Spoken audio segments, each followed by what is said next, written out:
Maintenant, nous allons vous parler du Payment Account Reference, du PAR. Qu'est-ce que le PAR? Le PAR, il faut savoir que c'est un identifiant unique, d'accord, généré normalement avant en fait la génération du token, et pour permettre en fait d'avoir en fait une visibilité sur tout ce qui sera fait sur le token sur la carte en fait qui est rattachée, que ce soit une transaction avec token ou une transaction sans token. Donc du PAR là va permettre de faire un lien entre toutes les historiques de transactions qui ont été faites avec token et sans token. D'accord? Donc c'est un identifiant unique qui est généré bien normalement avant, d'accord, la génération du token, et qui permet en fait de remplacer le PAN, d'accord, d'une carte de paiement.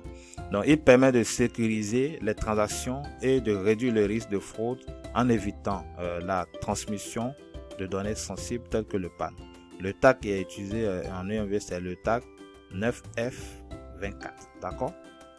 Quel est son rôle? Son rôle, comme on l'a dit, c'est de permettre l'identification des comptes de paiement pour les transactions sans avoir besoin de divulguer le PAN. Donc, ce qu'il faut savoir, c'est que ce PAR-là est mis en œuvre par le register BIN Controller, qui peut être un réseau de paiement GIM, Visa ou Mastercard. C'est-à-dire une entité qui émet déjà les BIN, les cartes de crédit, d'accord. C'est cette entité-là en fait qui est responsable de la gestion des parts. Donc, si une entité comme le GIM veut déployer un système de tokenisation, le GIM en fait va soumettre en fait une demande auprès de MVCO pour pouvoir avoir un identifiant qui est rattaché au BIN controller, d'accord. Et c'est cet identifiant maintenant qui sera utilisé, d'accord, pour générer le PAR. Donc, si ma mémoire est bonne, qui est sur 29 positions. Donc, il y a 4 positions. L'identifiant qui sera attribué par MVCO sera sur 4 positions. Et il y a 25 autres positions uniques qui seront ajoutées pour former le PAR. D'accord? Donc, c'est ce BIN controller là, le réseau par exemple, qui est responsable de la gestion des parts, y compris la création, la maintenance, ainsi que la gestion de la relation entre le PAR, les parts et les PAN associés. D'accord? Donc, comme je le disais tout à l'heure, donc lorsque le BIN controller s'enregistre auprès de MVCO va lui donner un BIN controller identifier qui est sur 4 positions. Et maintenant, il y a 25 autres positions, d'accord, qui sont utilisées là pour former la structure du PAR. J'ai fait un peu un résumé dans ce tableau par rapport à l'utilisation du PAR, d'accord. Donc, les données PAR doivent être générées de manière non réversible, d'accord, pour éviter les fraudes. Ici, les données PAR ne doivent pas être utilisées en tant qu'identifiant. Les données PAR doivent être conformes au format de données défini, d'accord. Les données PAR ne doivent pas être utilisées pour dériver en fait les attributs sous-jacents du PAN qui identifient le type de produit, d'accord. Les données PAR doivent être directement associées au compte de paiement représenté par le PAN. Tandis que ici, les données PAR ne doivent pas être utilisées pour router les transactions, par exemple, d'accord. Donc, les données PAR doivent être identiques pour un PAN, d'accord, indépendamment du nombre d'instances où le PAN est gravé, encodé, personnalisé, d'accord. Donc, ça, c'est un peu les éléments qu'on pourrait faire avec le PAN. Donc, les données PAN doivent être utilisées uniquement pour les limitations spécifiques, d'accord, et les données PAN doivent être une valeur non intelligible à l'exception de l'identifiant du BIN controller. Nous allons poursuivre avec les interfaces du TSP, les interfaces du Token Service Provider. Il faut dire d'abord que le TSP doit mettre en œuvre une ou plusieurs méthodes sécurisées d'interaction avec les entités participantes utilisant le service de tokenisation de paiement. En faisant quoi? En mettant en place des contrôles d'accès appropriés. D'accord? Donc, le TSP doit pouvoir s'interfacer pour interagir avec les différentes entités qui participent, d'accord, qui utilisent en fait le service de tokenisation de paiement. Donc, nous allons vous donner ici quelques exemples de méthodes authentifiées par lesquelles ces interactions peuvent avoir lieu, d'accord. Ces interactions peuvent avoir lieu à travers des interfaces de programmation d'applications qu'on appelle API, d'accord, y compris les web services. Également, les interactions peuvent avoir lieu via en fait des messages ISO 8583 et ISO 20022 à travers une interface de réseau de paiement qui existe déjà. D'accord. Les interactions également peuvent se faire via des traitements de fichiers et également des batchs. Donc, ce qu'il faut comprendre également, c'est que lors de ces interactions, forcément, il y a différents champs qui sont utilisés. Donc, les champs communs de toute interface externe qui doit communiquer avec le TSP doit prendre en charge les différents champs qui sont les suivants. Donc, nous avons en fait le token requestor identification, d'accord, le TRID, on a le token assurance level, le TAL. Nous avons le token request type, le TRT, le token type, le token requestor account information. Nous avons également le token bin limitation. Nous avons aussi le token requestor information, également le token data security. Nous avons aussi le token expiration date et enfin le token assurance data. Donc tous ces champs-là doivent être utilisés lors des interactions avec les interfaces qui communiquent avec le TSP. D'accord. Nous allons en fait vous décliner quelques-unes de ces interfaces. Donc le token request and issuance, qu'est-ce que cette interface permet de faire? Donc c'est effectué via une interface utilisée par un demandeur de token qui est enregistré pour demander un token de paiement au TSP. Donc c'est cette interface là qui sera utilisée par le demandeur de token pour adresser une requête de demande de token, d'accord, au fournisseur de token. Pour demander un token de paiement, bien évidemment, le demandeur de token doit fournir un PAN ou un token de paiement, d'accord, avec l'identifiant de la référence du token.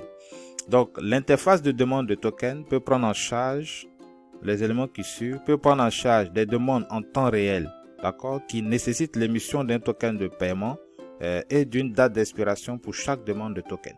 D'accord.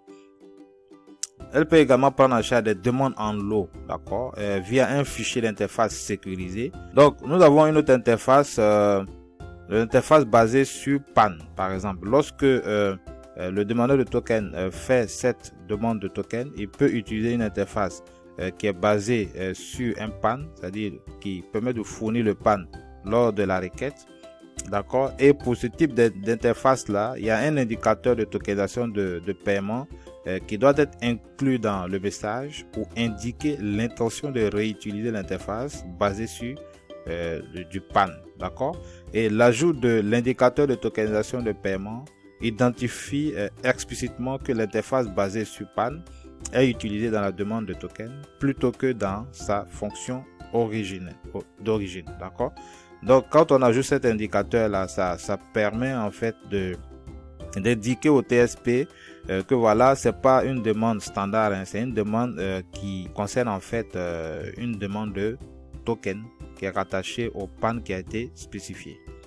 Les champs en fait qui sont inclus dans cette demande-là avec de token avec PAN, d'accord, c'est le token requestor ID, d'accord, c'est le PAN bien évidemment, et la date d'expiration du PAN, expiry date of the PAN for which the payment token is requested. Donc la date d'expiration du PAN pour laquelle la demande est effectuée. Nous avons également le token assurance method, la méthode d'assurance du token, le token location comme on l'a vu, le token assurance data, consumer, on a le consumer device, donc le type de terminal en fait qui est utilisé, d'accord, par le porteur. Donc ici en fait c'est la même requête, mais cette fois-ci pas avec le PAN, d'accord, mais avec un token de paiement, d'accord. Au lieu que ça soit la demande soit adressée avec un PAN, cette fois-ci c'est pas avec un PAN, mais c'est avec un token de paiement ou avec un token référence ID. Donc les différentes caractéristiques, c'est le token requestor ID, le token requestor authorization, le payment token, la expiry date, la date d'expiration du token, etc. Et nous avons ici la suite, le token requestor, reference ID, token assurance et le consumer device information également. D'accord. Et la réponse en fait que le TSP peut fournir se structure un peu comme ça. Donc, nous avons ici le request statut, le reason code, le payment token, le token expire date, d'accord, le token assurance method, d'accord, le token reference ID et le payment account reference. Vous voyez là, le payment account reference, c'est conditionnel, hein, mais c'est quand même très important. Donc, lorsque le TSP fait le retour à une demande de token, d'accord, il y ajoute en fait cette information là, le par. Maintenant, ce qu'il faut savoir, c'est qu'on ne peut pas, dans la spécification, il y a plusieurs autres interfaces qui sont utilisées, d'accord. Donc nous allons vous en citer quelques-unes. Nous avons le token assurance method update, qui est une assurance, qui est une interface qui permet de faire la mise à jour de la méthode d'assurance du token après en fait son émission, d'accord. Donc lorsqu'il y a en fait une modification après l'émission du jeton de paiement, donc une modification peut être faite via cette interface là. Nous avons également une interface de détokenisation sans vérification, d'accord, qui permet en fait qui est une interface qui fournit le mécanisme, d'accord, pour échanger le jeton de paiement en retournant le PAN et la date d'expiration du PAN à l'entité qui a été authentifiée. Et après cela, il n'y a aucune vérification qui est faite sur le PAN, sur les restrictions de contexte, etc. Donc, les fonctionnalités de cette interface sont limitées aux entités, aux individus, aux applications ou aux systèmes spécifiquement autorisés à cet effet. Donc, vous pouvez vous conférer à la spécification technique pour plus d'informations.